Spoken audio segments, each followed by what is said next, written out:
Today we're going to talk about some single leg strength work. Before we start, I want to point out something that we need to talk about, a safety issue. Much like when we were doing squats, we want to make sure our knees are not going the other direction of our toes. So if you're out with your foot like in squats, your knees facing that way, if your toes facing in, it's this way. But sometimes we can get caught doing things like this with our feet and not being aware that our knee isn't facing the same way. So don't let that knee collapse. Make sure it's following those toes at all times. We're going to start here on all fours. And we're just simply going to slide one leg back and then start walking our way up. This foot is there to support if you need it. For right now, I'll show you a little bit more difficult version in a second. It's touching the ground back there. Notice this front leg is nice and bent. And I'm trying to come up here to have a straight line from my head to my heel. Now notice the knee isn't way out over the toes. Out near the toes, but a little bit behind. Right? Puts a lot of the pressure right there on the glutes and that hamstring on that front leg. And then you can just stand up with that front leg.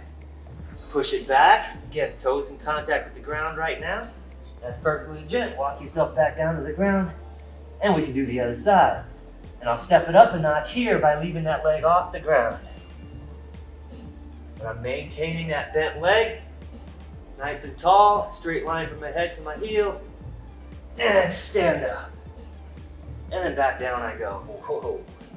That'll happen to you, trust me.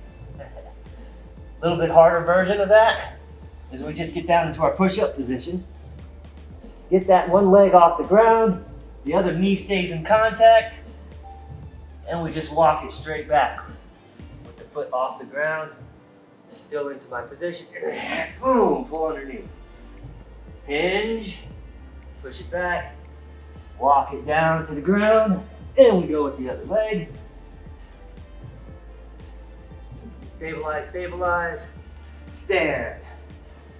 And back down we go. And we repeat over and over and over again. So, whichever version you choose, probably 7 or 8 of those on each side at a time. Progress your way up to the harder and harder versions of these. And you can always up your number of repetitions that you do as you get better at them, keeping that knee safe. Take care, guys.